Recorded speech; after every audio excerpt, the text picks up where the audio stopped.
Most candidates fail not because they lack skill, but because they prepare the wrong way. If you have just 30 days, this video will give you the perfect roadmap to crack your dream job. If you want to land a top software engineering job, smash that like button and let's dive in. So, you want to crack your software engineering interview? Great!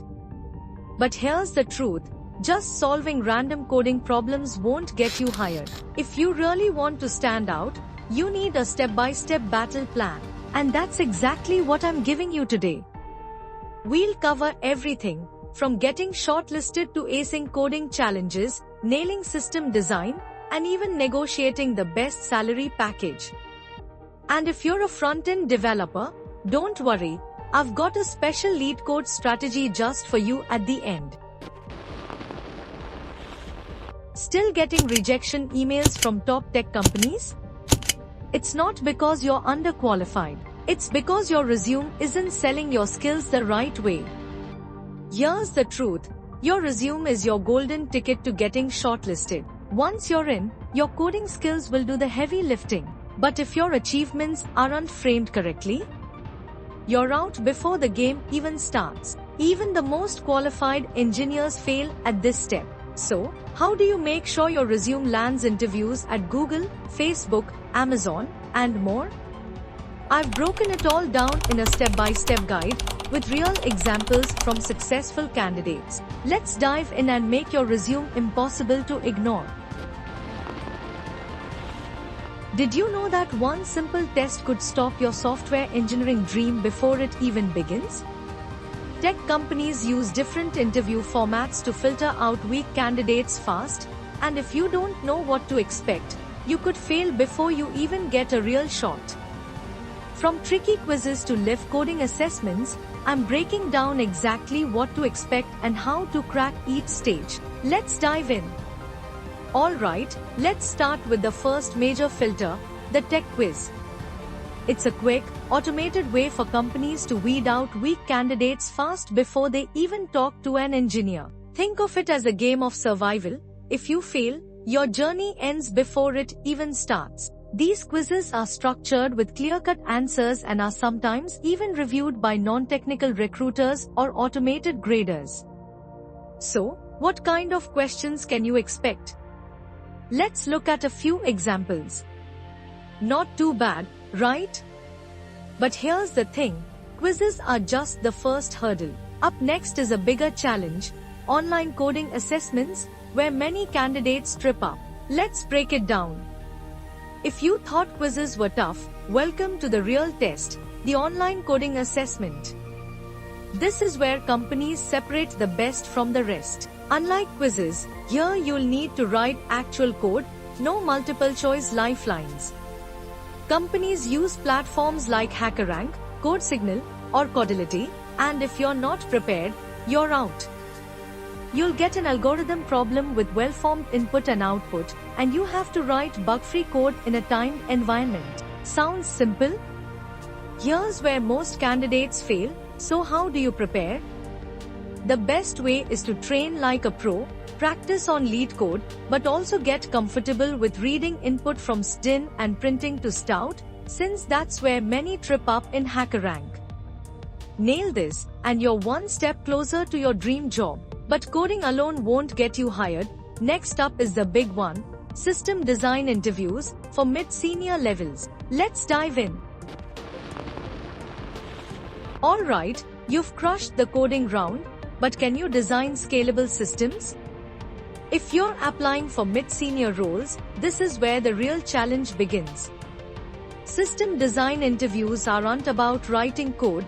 They test your ability to architect real-world applications that can handle millions of users. So, what's the secret to acing this round? Let's break it down. Imagine you're asked to design YouTube. How would you handle millions of video uploads daily? How would you recommend videos instantly?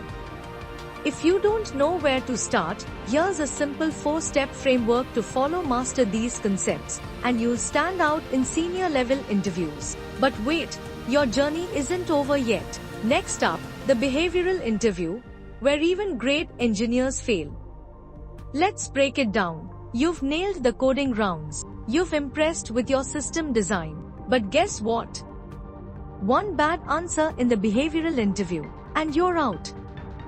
Many engineers think technical skills are enough, but top companies want to know how you think, solve problems, and work in a team. If you don't prepare, you'll struggle with questions like here's the trick. Use the STAR method to structure your answers like a pro. Imagine you're asked, tell me about a time you had to debug a critical issue in production. Here's how you answer it like a hiring manager's dream candidate. Master this, and you leave a lasting impression on recruiters. Python, Java, C++, JavaScript. You've got options, but pick the wrong one, and your coding interview could become a nightmare. Most companies let you use any language, but that doesn't mean you should randomly pick one. Your choice can make or break your interview performance. So, how do you choose the best one for you? Let's break it down so you never struggle again. Stuck between Python, Java, C++, or JavaScript? What if I told you, picking the wrong one could cost you your dream job? Some languages give you an unfair advantage in coding interviews, while others can slow you down. But don't worry, I'll help you choose the perfect one for you. Which one should you choose? Stick around, and by the end, you'll know exactly which language will help you crush your interview. You've spent weeks preparing for your coding interview, but one simple mistake in choosing your programming language could ruin everything.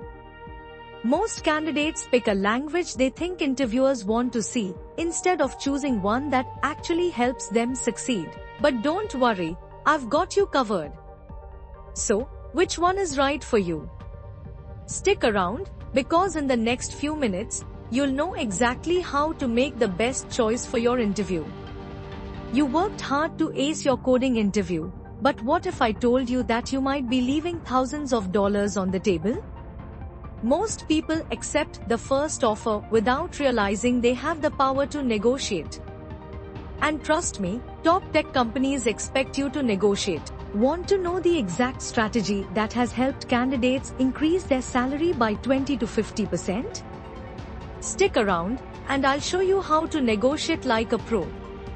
Most software engineers leave thousands of dollars on the table because they don't know this one simple trick. And trust me, companies love it when you don't negotiate. Have you ever wondered, can I really negotiate without looking greedy? What if they take back the offer? What should I even say? You're not alone. Stay with me, because in the next few minutes, you'll learn exactly what to say to get the best offer possible. Let's go. You finally got the job offer, but what if I told you that you could be losing out on thousands of dollars right now? Most people make the number one mistake in salary negotiation. They accept the first offer without question. But what if I told you, companies expect you to negotiate, and they even leave room for it? Now you know how to negotiate like a pro, but let's be real, knowing is just half the battle. The real question is, will you actually use it? Don't let fear or uncertainty cost you thousands. Take control of your worth. Drop a comment below if you're about to negotiate your next offer. Let's win together. If this helped you, smash that like button and subscribe for more expert tips on software engineering interviews, career growth, and salary hacks. See you in the next video.